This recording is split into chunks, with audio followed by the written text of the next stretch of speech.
Hi, welcome to Conversations with the Candidates. I'm your host, Walt Kosmowski, and I'm here today with mayoral candidate Euplio, Rick Marciano.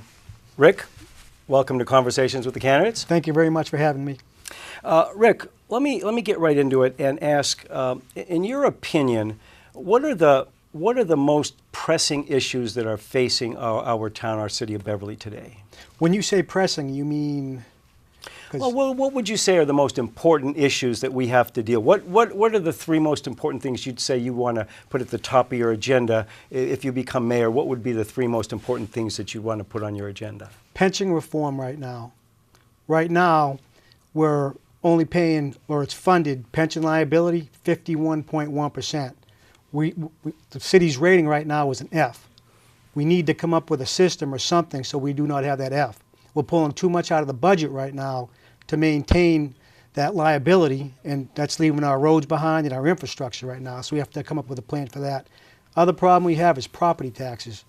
Right now, they continuously go higher and higher, and that includes the CPA property tax override. At the end of this year, we're going to get another increase, and right now, that's not the time to do that.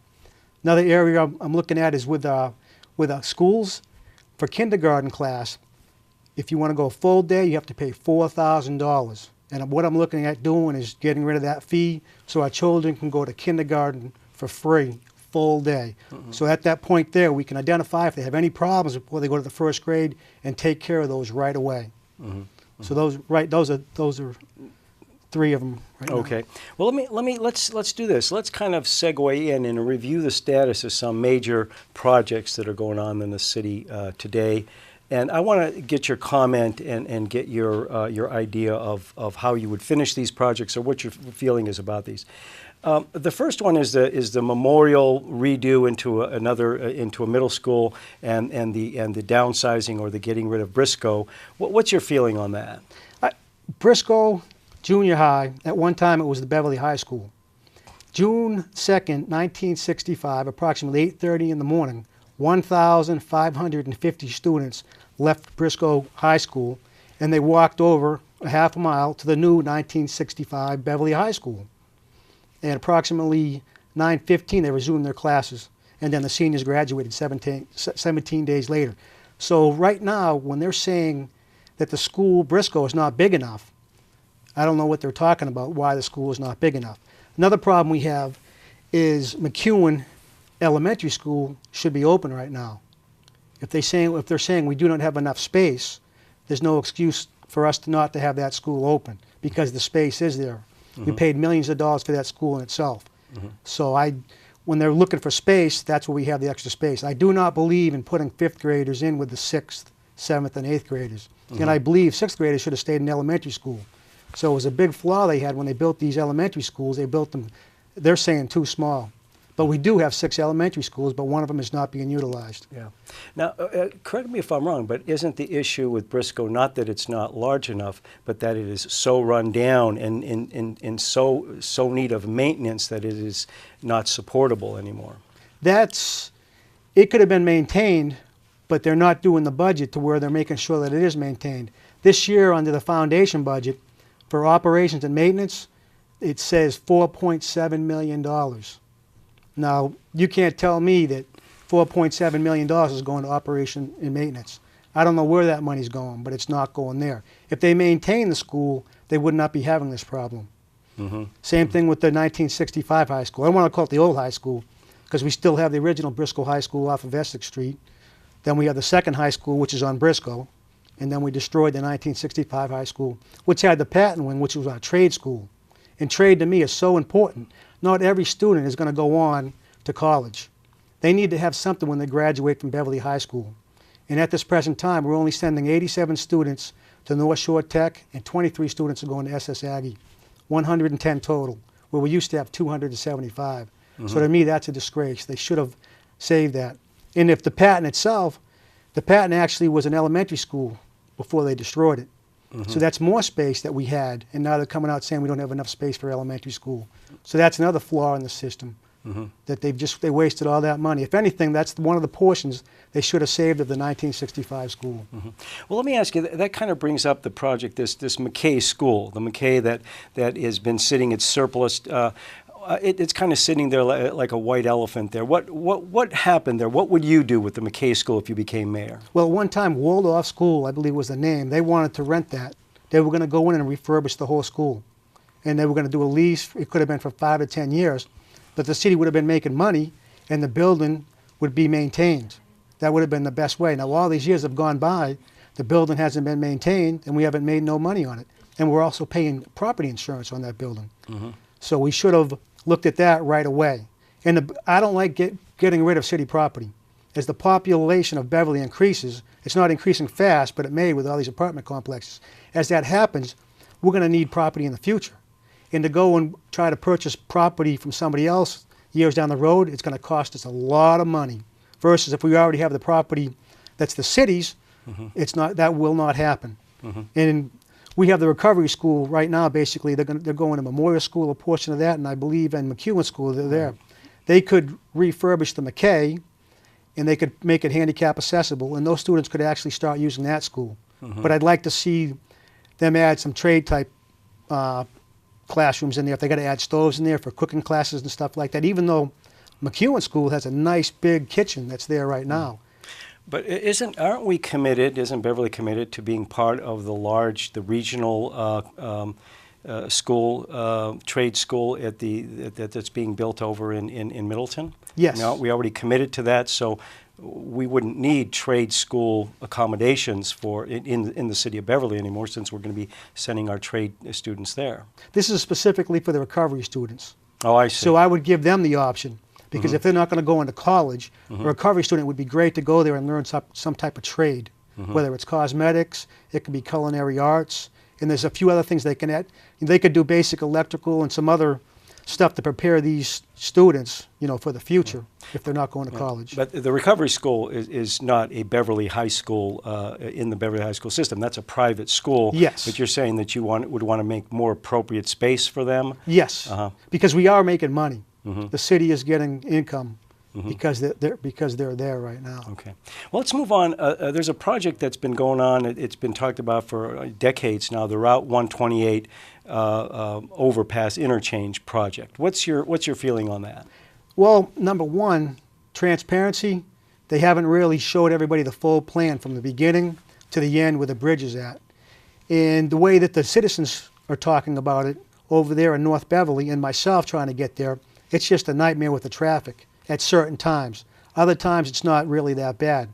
But if I would respectfully ask at the present time that the mayor or the councilors do not approve the land swap. I don't believe in rezoning that area. Now the present plaza, shopping plaza, the piece of land that they have now, legally under the zoning, they could build that plaza right there. Right. And I have no problem with that. But I don't want to see the zoning all of a sudden change in a different area. And it's just, I just don't want that to happen. If you I believe exit 18, maybe Route 22. Yeah. And then exit 19 will be the Brimble Ave one. Right. In between there, they could actually put an exit coming from the north on 128 into Dunham Road. And then they could put an exit leaving Dunham Road, just like they have on Manor Road, where they have Apple Village. They used to have the King's Grant Hotel. They could put the same thing, so there'll be an exit coming in off the highway. But I would have to talk with the citizens in the area to see if they would be willing to do that. But that would connect the road to the highway, so they wouldn't have to pass all the way through Dunham Road, then jump on to Brimble Ave at that time there. But we need to sit down with the neighbors, show them exactly what's going on from the beginning of the project to what the final, the next phases are. They need to see that completely because they know that area. They watch, some of them are there in the morning till the evenings. They see the traffic. They know what takes place. And they're the experts, in my opinion. They should be letting us know what would work best for the city. Okay. Now let me talk about, or have you tell us what you think of. There's been a lot of discussion recently about waterfront development, and we know that the new restaurant that's been proposed there it's in legal some litigation is going on there. What is your feeling in general about the waterfront development and the feasibility of waterfront development in Beverly? In that specific area there's not enough parking, in my opinion, for the Black Cow. Because right now it's a recreational area, and there's no parking meters. We can go there and we can use we have a public landing there, we can fish off the pier, and if they put the Black Cow there, that may interfere with it. Even though, if you go up to Newburyport, they have the waterfront restaurants, and they're beautiful. They'll sit out there and have a nice meal and have a beer, but they have parking. Yeah. That's what they're lacking down there. So if they have adequate parking, then I don't see no problem with it. We dropped the ball, though, years ago, the Ventron site. Yeah. The federal government took them $11 million to clean it up, but they cleaned it up. We could have bought that property. Yeah. Well, now, as I understand it, correct me if I'm wrong, but the Ventron site was approved for development. They had a developer, but they took advantage of something in the law which allowed them to put off their actual development because the economy turned down or what have you. So that's still, on paper, it's still a live project, and it's still capable of being developed. Is that not correct? Yeah. Every 2 years, you can just resubmit. Yeah. And just to keep whatever you requested. So legally wise, it still stands right now. But let me pick up on something that you mentioned about the feasibility of waterfront development. If you look at the area that you're saying between, let's say, the bridge and Tuck's Point, you're saying that there's not enough parking there. If you go around the rivers there, the Danvers River and the Bass River, that area around Ryle side, that's pretty tight in there. I mean, getting in there from the backside. And then if you go on the waterfront opposite city, the downtown, the City Hall, you've got private property and you've got the two parks, and then past Lynch Park, you've got private property there. So yes. So where I mean, just being devil's advocate, where do you have footage, enough linear footage of shoreline where you could actually do something that would be accessible and tourist friendly and provide amusements and attractions for tourists? Well, the one place I'm looking at would be Lynch Park. They have the carriage house. That should be the priority for a waterfront restaurant because of what they're doing to the building. And it's right. The parking is provided. They have an area now you can have beer and wine. It's blocked off in there. They're eventually going to add a porch there, and it's just completely beautiful. But again, it does have the parking. I would concentrate right there to have some type of restaurant. I would give them a year-round. Whoever takes it over, if someone does, it'd be a year-round beer and wine license. So they'll have to keep running to the council and interfering with them. But that would be a key area. Then they get to look at the ocean. I mean, just as far as it can go. But that's the only place right now that it's public property that I can see that can be used. The other areas are just too congested, and there's already too much competition there. We've got the Beverly House of Pizza. We have the Anchor that's right there. Right. A lot, and they're taking up a lot of those parking spaces too. Yeah. So I'm just looking at the whole picture. Yeah, and you've got those narrow streets down there, those small narrow streets. Right. Yeah. Now let me ask you this, just changing gears a little bit. At the start of 2014, assuming that you are elected mayor, Beverly will have a new mayor. Yes. We may or may not have a new police chief, since our existing police chief has resigned, and we may or may not have a new, or could have a new superintendent of schools, which you could arguably say that those are the three most important sort of positions in the city. How would you deal with that as mayor? How would you manage that situation? Well, the present police chief, Chief Negrotti, that's taken over. Right. I would, if everything is functioning good, then I'd still take the resumes and look at other police officers who want to apply for chief. I'll still take a look at those. But if everything's running smoothly, I don't see no problem with that. Right now, school superintendent Al Argenziano, right. he's I don't see no problem with what he's doing. So there's no rush on it. We need to get the right individuals, or maybe Chief Negrotti's the right individual. I'm not sure right now. I haven't sat down and talked with him. I haven't talked with the other police officers either, because I want to see the whole picture. Sit down, talk with everybody, see what's good, see what's bad, and but the superintendent, the school committee, they're going to handle that, and I believe that Al Argenziano, he'll handle that right now. So. Well, he is.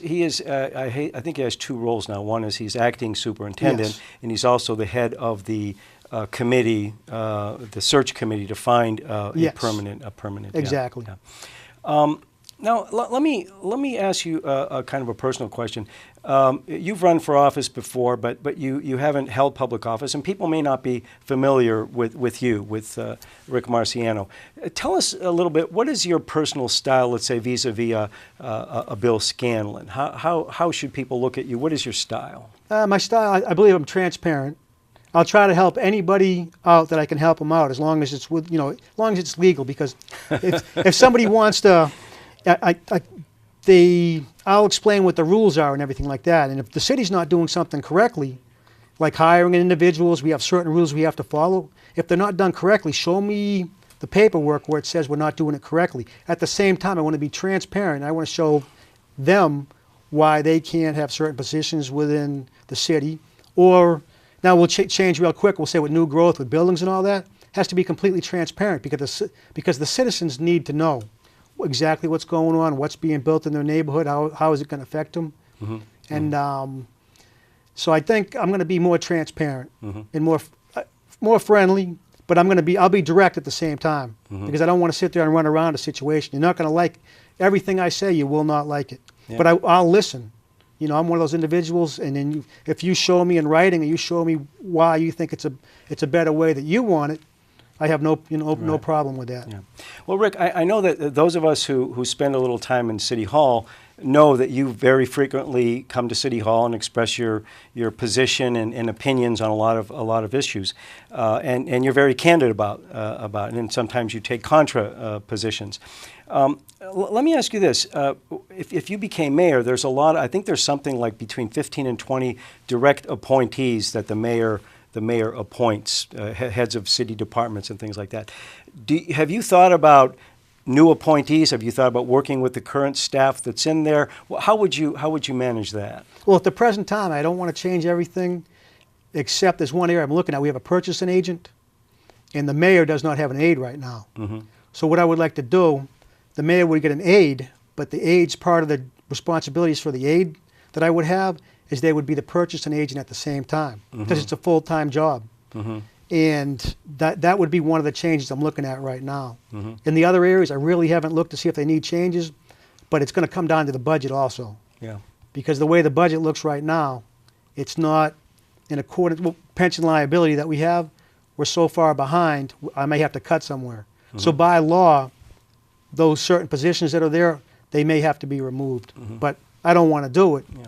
But just to keep the city functioning in the future, that may have to be done. Now let me ask you this: Do you have a long-term vision for Beverly? If let's say you were elected and you did a good job and you were elected a couple more times, what would be your long-term vision for the city of Beverly? The ocean front is part of it, where everybody will have access to every area that's available. When I would like it to be more tourists can come to the city. Mm-hmm. Beverly Main Streets, I'd like to see that utilized. And where Brimble Ave, if that takes off there, that may take business away from Main Streets right now. The traffic may flow a different area versus going through 1A. Mm-hmm. So my vision would be to try to keep it thriving. Mm-hmm. By what it's doing now or getting better is what I'd like to see. Mm-hmm.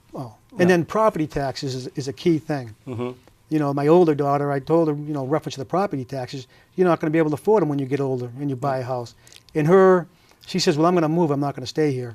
Yeah. And that's what I hear throughout the city. People are not staying because of the property taxes. Mm-hmm. So I would like people to, be able to stay here, and we should be able to control the property taxes. Now you brought up an interesting, because you talked about budgets and then and people, staff in City Hall and people that municipal employees, and maybe having to cut because you don't have a budget. Yet at the same time, I mean, correct me if I'm wrong, but the two biggest revenue drivers in our budget are property taxes and state aid. Yes. And of course, state aid has come down. So you're kind of between a rock and a hard place there. I mean, property taxes. You're looking at development. I mean, what is your feeling? I mean, should we go whether you have businesses in a new location around the new interchange or downtown? I mean, that's all that revenue and property taxes would come into the city coffers, would it not? Right. It's all the new growth. Yeah.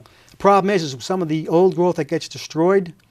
All the other residents have to make up the old growth because it's part of the old base. Yeah. So they should put a portion of the new growth into that. But right now, what I believe is not being told down at the City Hall is, again, the unfunded pension liability. Last fiscal year, I believe we paid an extra $8.6 million out of the city coffers. Mm-hmm. That money could have been used to repair the roads, to go to different places. But as you do the math, we're getting further and further behind in that liability. Mm-hmm. And the citizens, we're stuck to paying 97% of the funded of the pensions. We're stuck with 97%. Yeah. Right now, we're at $256 million, and so we're unfunded about $76 million right now. Well, it's true. I mean, if you look at the budget, somewhere around 80% of the budget is contractual obligations or fixed costs, which Yes. This is a big component of that. So you don't have a lot to work with. I mean, what would be your solution? You just brought up this issue. What would your solution be, Rick, to this? We'll break everything down, show the citizens, because we know approximately $50 million off the budget, which is $106 million, is gone. So now we're down to 56.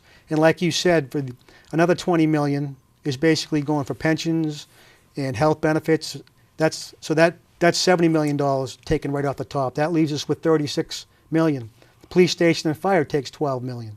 So now we're at $24 million to play with. Then we have to pay certain loans off with the school, and then we get down to to a certain amount that you're talking about, and we have to do our best to work with those monies there. Okay, But so we need, you see, years ago we should have paid into the pension funds. We should have matched up, and we never did that. We were supposed to do that. Now that's coming back to haunt us. mm-hmm. It's an area that no one's really pushing. Unfortunately, I can see it, and I've looked at the math, and it just doesn't look good. If the stock markets crash, we're in big trouble. Now let me ask you this. I'm going to ask you a question about the issues. If you are elected mayor, you're going to be coming in after Bill Scanlon, who's served almost 2 decades as mayor. Yes. And what are the issues and challenges there? I'm not talking about what are the issues facing the city that we dealt with that, but what would be the issues that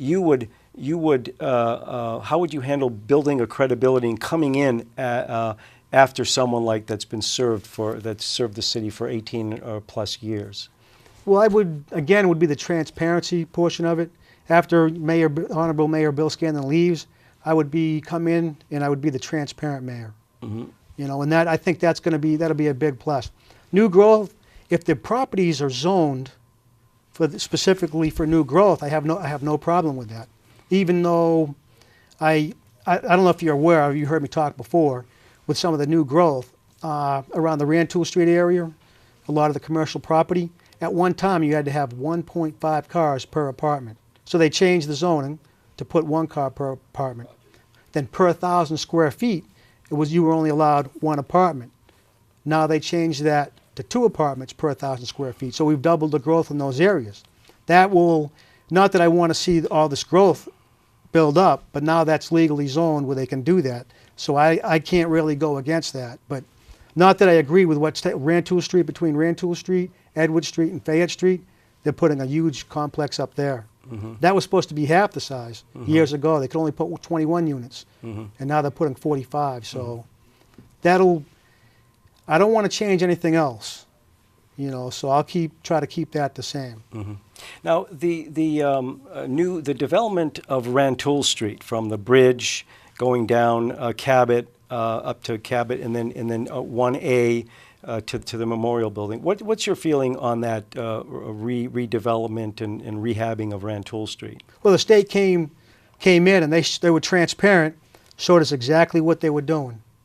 And then they had forms there that you could, within so many days, you could write in what you agreed with, what you disagreed with. You could mail it in to them. But they showed you the whole plan from the beginning to the end. So I have no, with what they're doing, I have no major issues. Even though Beverly Main Streets, they did want to have certain areas where they could bring the sidewalks out further. And that was one of the issues that, I could see having an outside place you can serve food. No Mm-hmm. problem with that. But they have a couple bike paths going in. I believe they're 5 feet wide on both sides. So that may take up some of those spaces. Yeah, I'm not aware of a lot of the detail of that. Okay. Now, it's been talked about for a long time, the Beverly police department, of course, and also the fire department, and a home for them, because the Beverly Police are kind of in different locations around the city. What would be your approach to those two issues, finding a home for the Beverly Police Department and the fire department? The Cumming Center, they gave, I believe, 2 acres of land that's actually by the train tracks in there. Right. And the plans have been made up. I've never seen the plans to show how the public safety facility is put together. I'd like to see that. But the main thing is talking with the police chief and the fire chief to see what their ideas, what they want. If they feel that's a good area to put the public safety facility, then, I would prefer to, because they're the experts in that area, and we already have the land and we've already paid the $800,000 for the plans. So if they agree with that, I have no problem with that. Mm-hmm. Mm-hmm. Now I'm going to ask you kind of a pointed question, and I'll let you kind of give us an answer that kind of summarizes why you're running for mayor. But if you were talking to the viewers out there and they were to say, Rick, why should I vote for you? And why should I entrust the management of this city to you? What would your answer to the voters be? The answer would be, I don't want to say I'm like the average Joe, because I'm above the average Joe because I can do the math. And the math is not adding up right now.